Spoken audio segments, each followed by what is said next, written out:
జోయాస్ proprietary ayurvedic medicine అందమైన ఒత్తైన చుట్టూ జోయాస్తోనే సాధ్యం.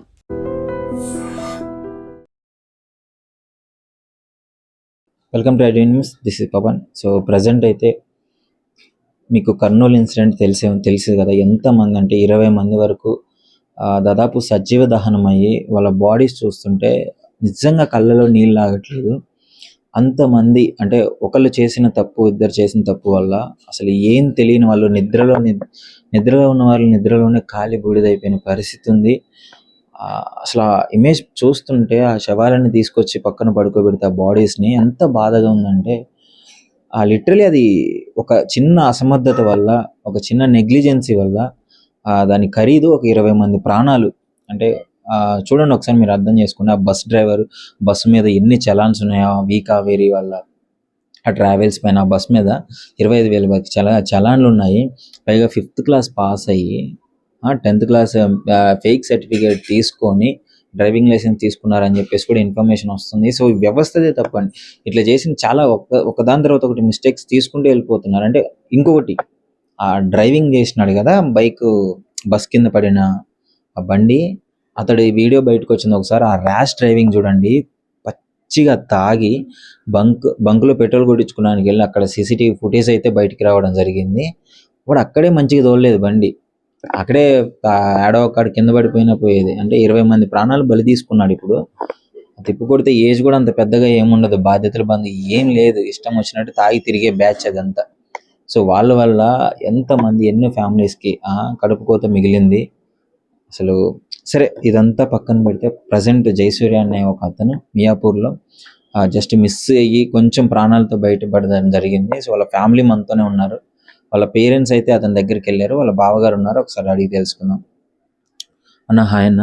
హలో అండి. సో అన్న, ఏమైంది అసలు ఫస్ట్ మీకు ఏం తెలిసింది జయసూర్య గారి గురించి? యాక్చువల్గా 2 days ముందే అతను బర్త్డే ఉండే. ఇప్పుడు 22nd బర్త్డే ఉంది. ఇది వ్రతం చేసుకొని, సత్యనారాయణ స్వామి వ్రతం చేసుకొని ఇంకా ఇంటర్వ్యూ ఉంది, వెళ్దామని బెంగళూరు టికెట్ బుక్ చేసుకున్నాడు. 22nd బుక్ చేసుకున్నాడు. కానీ బర్త్డే ఉంది, కొంచెం ఆగిపోదామని ఫ్రైడే రోజు పోస్ట్పోన్ చేసుకున్నాడు. మీ ఎవరి నుంచి బుక్ చేసుకున్నాడు. కొంచెం బస్ లేట్ అవ్వడం వల్ల ముసాఫిర్ నుంచి స్టార్ట్ అయ్యాడు. దానిలో బాధపడమాకండి, చెప్పిన స్టార్ట్ అయ్యాడు. అతను అదే స్లీపర్ కోచ్ బస్ బుక్ చేసుకున్నాడు, వెరీ బస్సు స్లోయర్ బర్త్ లో బుక్ చేసుకున్నాడు. అతను పడుకున్నప్పుడు కొంచెం ఏసీ బెడ్ నుంచి పొగలు రావడం అది అబ్జర్వ్ చేశాడు, బ్యాడ్ స్మెల్. లేట్ చూస్తే అప్పటికే కొంచెం ముందు నుంచి కాలుతో వచ్చినది.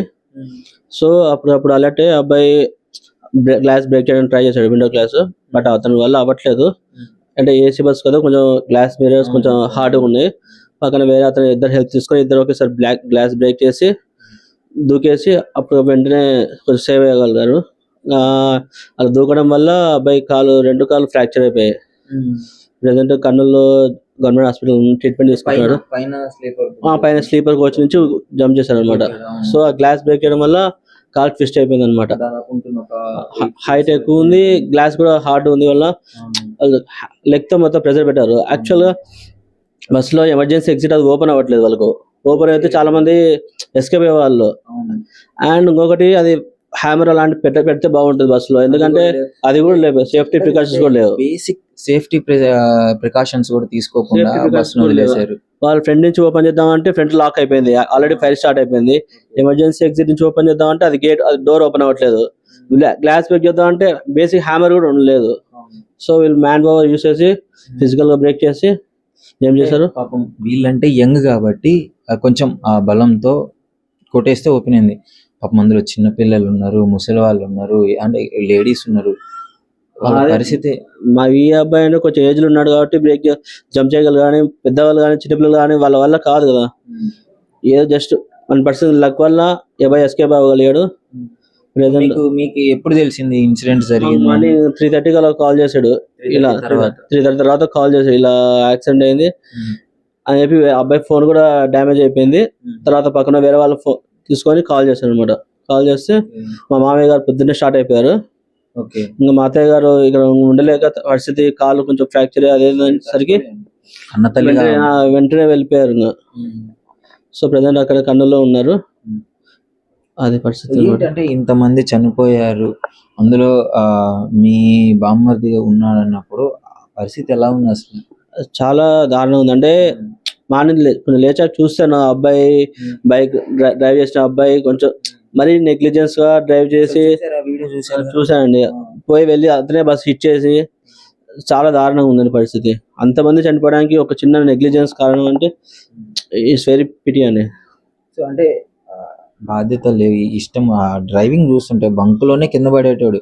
అంటే అసలు ఇలాంటి వాళ్ళని ఏమనాలి? ముఖ్యంగా ప్రాణాలు ఎన్ని కోట్లు ఇచ్చిన ఇప్పుడు అవి వస్తాయి ప్రాణాలు చెప్పండి. నిజమే అదైతే. ఎంత బాధ. ఇప్పుడైతే జయసూర్య గారు ఎలా ఉన్నారు? ప్రస్తుత ఆరోగ్య పరిస్థితి ఎలా ఉంది? ప్రెసెంట్ అయితే బాగానే ఉందండి. కాలుకి అది సిమెంట్ కట్టు కట్టారు. ట్విస్ట్ అయిపోయింది, మెడల్ దగ్గర ట్విస్ట్ అయిపోయింది. ఒక 3 months రెస్ట్ తీసుకోవాలని చెప్పారు. ప్రెసెంట్ అయితే ఓకే. అంటే మీకు కూడా చాలా అనుబంధం ఉండి ఉంటుంది, అంటే ఏడుస్తున్నారు చెప్పేటప్పుడే అతని గురించి. చాలా క్లోజ్ ఉండే, ఒక బ్రదర్ లాగా ఉండే. 5 years అయింది మంచి మ్యారేజ్. మంచి తమ్ముళ్ళ ఉండేవాడు. ఏం కాలేదు కాబట్టి ప్రెసెంట్ హ్యాపీ కంప్లీట్ చేసుకొని ఏదో దేవుడే మమ్మల్ని కాపాడాడండి. మొన్నైతే బర్త్డే రోజు అయితే సత్యనారాయణ చేసామో ఆ దేవుడే మమ్మల్ని కాపాడాడు. ఓకే. సో ఇప్పుడైతే అంతా ఓకే కదా అతనికి? ఓకే, రికవర్ అవ్వడానికి కొంచెం టైం పడుతుంది. బెంగళూరులో జాబ్ చేస్తున్నాడా? ఇంటర్వ్యూ లేదు, బీటెక్ అయిపోయింది, ఇంటర్వ్యూ కోసం జాబ్ కోసం వెళ్ళాడు అనమాట. ఓకే. అంటే అసలు ఈ ఇన్సిడెంట్ అంటే మీకు ఎలా ఉంది? ఒక జనరల్ గా చెప్పండి. అంటే ఒక ఫ్యామిలీ మ్యాన్ గా ఇంతమంది ప్రాణాలు సజీవ దహనం అయ్యి, చిన్న పిల్లలు కుటుంబంతో సహా బస్సులోనే కాలిపోవడం జరిగింది. అంటే ఎంత నరకం ఉంటుంది తప్పించుకోవడానికి వీలు లేక అదే బస్సులో. చాలా దారుణం అండి. అంటే నేను చూశాను కొన్ని వీడియోస్ లో, అబ్బాయి అంటే ఇక్కడ జడ్చల దగ్గర స్టార్ట్ అయినప్పుడు బస్ డ్రైవర్ కూడా చాలా ఓవర్ ర్యాష్ స్పీడ్ లో వెళ్తున్నాడని చూశాను. ఇంకా యాక్చువల్ ఏమవుతుందంటే బస్సు వెళ్ళేటప్పుడు కూడా వెనకాల నుంచి ఒక కార్ అతను వచ్చి హారన్ కొట్టి కొంచెం వీళ్ళని వాన్ చేశాడు. అంటే చాలా మంది లేపడానికి ట్రై చేసి కొంచెం హెల్ప్ చేశాడు. దానివల్ల వీళ్ళు కొంచెం అవకి ఎస్కేప్ అవ్వగలిగారు, వెనకాల ఉన్నారు కాబట్టి. ఫ్రంట్ ఉన్న వాళ్ళందరూ చాలా మంది వాళ్ళ వల్ల కావలేదు, అప్పటికే డ్యామేజ్ జరిగిపోయింది, కాలిపోతుంది బస్సు. అంటే అంత నైట్ లో అందరు నిద్రలో ఉంటారు కదా? నిద్రలో ఉన్నారు. తెల్లవారుజామున 3 కాబట్టి చాలా నిద్రలో ఉన్న వాళ్ళు పాపం. సడన్ గా చాలా మందికి కూడా తెలియదు సేఫ్టీ, అంటే ఎమర్జెన్సీ డోర్ ఎక్కడ ఉంటుంది ఏంటి. అంటే కొన్ని బస్సులు ఇప్పుడు లేటెస్ట్ ఇవి యాక్చువల్ ఏమవుతుందంటే ఇప్పుడు ఉన్న బస్సెస్ అన్ని ఇంటీరియర్ అంబియన్స్ ఇంక్రీజ్ చేయడం వల్ల ఈ ఎక్స్ట్రా లైట్స్ డెకరేట్ ఇవన్నీ ఎక్కువ అయిపోయి అసలు ఎమర్జెన్సీ ఎగ్జిట్ ఏడిఎం స్టిక్కర్స్ కొంచెం హైలైట్ అవ్వాలి చీకట్లో. ఆ బేసిక్ ఎమ్యూనిటీస్ కూడా వాళ్ళు పెట్టట్లేదు. ఇంతసేపు లగ్జరీ లాడ్ మీద ఫోకస్ చేస్తున్నారు కానీ బేసిక్ ఎమ్యూనిటీస్, బేసిక్ ఫీచర్స్ పెట్టట్లేదు. ఎమర్జెన్సీ ఎగ్జిట్ కొంచెం డిస్ప్లే ఎలా పెట్టాలి, హ్యామర్ బ్రేక్ చేయడానికి ఇన్ కేసు బేసిక్ అది చూడండి. అదే మెయింటైన్ చేసి ఉంటే అట్లీస్ట్ చాలా మంది ప్రాణాలు. అది ఎమర్జెన్సీ ఎగ్జిట్ గార్డ్ ఓపెన్ అయి ఉంటే మన ఎమర్జెన్సీ డోర్ ఈజీగా వాళ్ళు ఎస్కేప్ అవ్వాలి. పెద్దవాళ్ళు కూడా కొంచెం ఈజీగా దిగవాలి. అందుకే ఎమర్జెన్సీ ఎగ్జిట్ కొంచెం కిందికి ఉంటుంది, లోవర్ విండో ఓపెన్ అవడానికి ఈజీగా ఉంటుంది, దిగడానికి ఈజీగా ఉండేది. చాలా బాధాకరం. కొంచెం స్ట్రాంగ్ అండి. ఇప్పుడు అక్క కూడా ఇక్కడే ఉంది, వాళ్ళ పేరెంట్స్ వాళ్ళ అమ్మమ్మ గారు కూడా ఉన్నారు. వాళ్ళ పరిస్థితి ఏంటి మరి అప్పుడు తెలిసినప్పుడు? అసలు నిన్న నుంచి వాళ్ళు అసలు మనుషులు లేరు. నిన్న ఈవినింగ్ వరకు భోజనం చేయకుండా చాలా బాధపడుతూనే ఉన్నారు. ఇంకా నేను నా ఆఫీస్కి వెళ్ళాను. ఆఫీస్ నుంచి రాగానే ఇంకా ఇక్కడే ఉన్న అమ్మ అత్తయ్య వాళ్ళందరూ వెళ్ళిపోయారు. తోడున్న బాబు ఉన్నాడు, చిన్న బాబు మాకు. అందుకోసం ఇక్కడే ఉన్నాను. చెప్తున్నా థాంక్ గాడ్ ఏం అన్నకి కొంచెం ఏంటంటే తప్పించుకోగలిగాడు కాబట్టి ఓకే. చాలా అదృష్టం ఉండి తప్పించుకున్నాను నిజమైతే, దేవుడే కాపాడాడు. అంటే ఇలాంటి నెగ్లిజెన్సీ ట్రావెల్స్ వాళ్ళు అంటే మనుషుల ప్రాణాలు బలిగా పెట్టి వాళ్ళ డబ్బు కోసము ఇష్టం వచ్చినట్టు ప్రికాషన్స్ తీసుకోకుండా, సరైన డాక్యుమెంట్స్ లేకుండా డ్రైవర్లు తీసుకోవడము, సరైన ప్రికాషన్ లేకుండా బస్సులు తీసుకోవడము, వీటికి అనుమతి ఇచ్చిన వాళ్ళు అసలు వీళ్ళ గురించి ఏం చెప్పదలుచుకున్నారు అసలు? యాక్చువల్గా అసలు ఇది బస్సు ట్రావెల్స్ వ్యవస్థనే కొంచెం నెగ్లిజెన్స్ లోటు అయిందండి. ఎందుకంటే మనం అబ్జర్వ్ చేస్తే ఏ ప్రైవేట్ బస్సు కూడా మన ఏపీ తెలంగాణ బస్సులు ఉండవు, కర్ణాటక బస్సులు ఉండవు. ఎక్కడో నార్త్ ఇండియాలో ఏదో రిజిస్ట్రేషన్ ఫీ తక్కువ ఉన్నాయని అక్కడ రిజిస్ట్రేషన్ చేయించి పర్మిట్లు ఉన్నాయా లేదా, దాని అది స్టాండర్డ్ ఉందా లేదా కండిషన్స్ ఏం చెకింగ్ లేకుండా బస్సులు తిరుగుతూనే ఉంటుంది. చూస్తుంటే హైదరాబాద్ నుంచి నైట్ స్టార్ట్ అవుతే ఎన్ని బస్సులు ఇంత ర్యాష్ స్పీడ్లో పోతున్నాయంటే చూస్తే చాలా భయం వేస్తుందండి. అని మళ్ళీ పైగా వర్షంలో వర్షంలో ఆ స్పీడ్ పోవడం ఎంత ప్రమాదకరం. చాలా డేంజర్ అండి. కొంచెం గవర్నమెంట్ కూడా ఈ ప్రైవేట్ బస్సుల మీద కొంచెం యాక్షన్ తీసుకొని ఇప్పటి నుంచైనా, ఇప్పటికీ చాలా జరిగాయి, ఇక్కడ నుంచి అయినా కొంచెం జాగ్రత్తలు పాటించి బస్ స్టాండర్డ్స్ కొంచెం ఇంక్రీజ్ చేయాలని కోరుకుంటున్నాను. Thank you. Thank you. So ఇది పరిస్థితి. జయసూర్య గారి పరిస్థితి అయితే అంతా ఓకే, లెగ్ ఫ్రాక్చర్ అయింది, సిమెంట్ కట్టేసినారు అని అయితే చెప్తున్నారు. బై ద లక్లో ఆయన బతికాడు, కానీ చాలా మంది ప్రాణాలు కోల్పోవడం జరిగింది. సో ప్లీజ్ ఇప్పటికైనా స్టాండర్డ్స్ మెయింటైన్ చేసే బస్సులకి అప్రూవల్ అవ్వండి, విత్ ఫేక్ సర్టిఫికేట్లు ఇచ్చి ఏదో డ్రైవింగ్ లైసెన్సులు తీసుకొని అసలు దీని గురించి మాట్లాడదలుచుకోలేదు. మీ అభిప్రాయం అయితే చెప్పండి, దీని మీద అసలు మీరేమనుకుంటున్నారు అని చెప్పి.